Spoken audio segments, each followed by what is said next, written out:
Si erdhe në Shqipëri? Te ne si e patëm në fatin të na vihet ti. Është pas vdekë kolegën tim.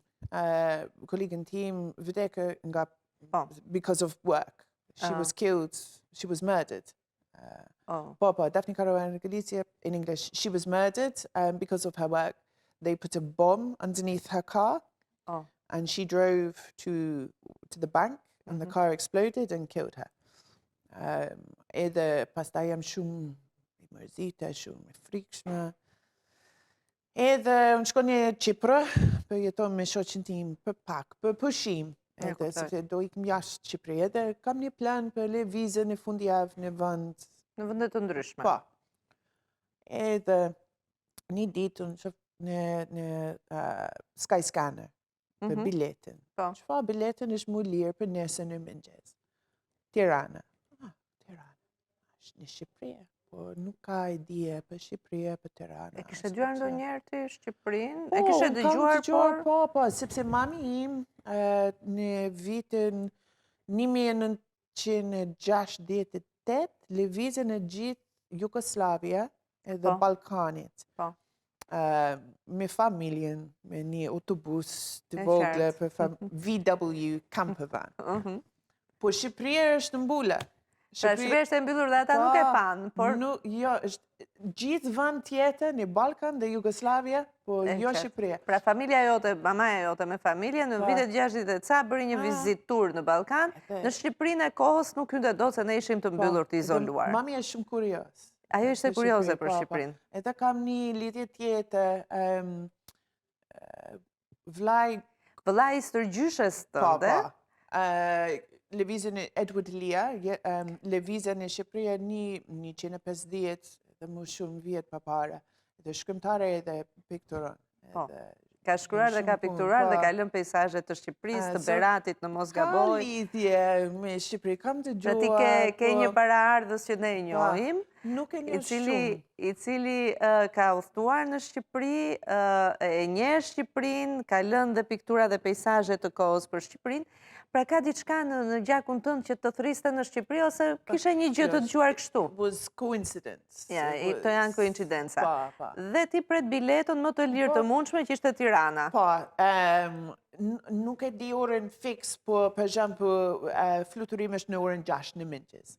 Unë kam alarm në mobil për orën 4. Edhe alarm, edhe unë jo snooze, por mbula me aksident. Edhe 20 minuta, pas 20 minuta, në derën është taksi. Është shoferi. Kishe thritur taksi. Alica, hapë derën, tjerë vonë.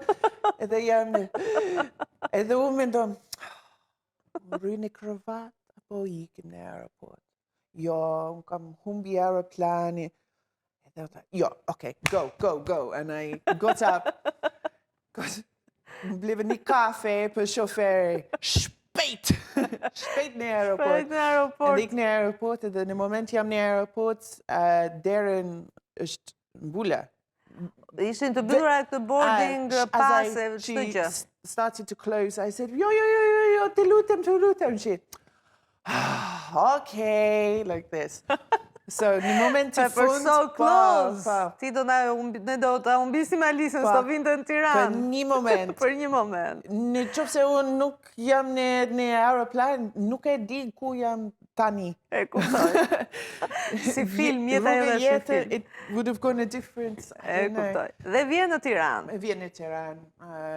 I arrived in Tiranë në orën 19 në mëngjes, nuk e di. Sepse në Greqi dhe pastaj në Tiranë. Pra nga Malta në Greqi, nga Greqia në Tiranë? Në Çipër në Greqi. Nga Çipër në Greqi, po, dhe nga Greqia në Tiranë, në Shqipëri. Shko në bankomat, sepse do iqim lek, po 1.000 lek, 2.000 lek, 10.000 lek. Çfarë është lek? Sa është në euro? Nuk ka idea, pa asnjë gjë në Shqipëri. Okej, 5.000 lek, okej. Edhe në gjetën një taxi driver, shoferi, edhe ai flas anglisht, edhe ja, okay, mirë. Hello, welcome to Albania. He was shumë krena për flasim anglisht, edhe shumë mirë. This is Tirana, this is the boulevard, this is Enver Hoxha's villa, si guid. Edhe, wow, sepse shoferin e Malta, në Anglia, në Qipër, shumë e mëzite, nuk flasin dot me Flasin do të pasagjerë. fare. Këtu të flasin të tërë. Po, shoferin e Shqipëri është si një shoku unë kam për 5 vjetë. Hajde në shtëpia familjen tim, pini kafe bashkë. Edhe, wow, sepse njerëz nga Anglia është shumë ftohtë. E kuptoj. We don't talk. E qartë.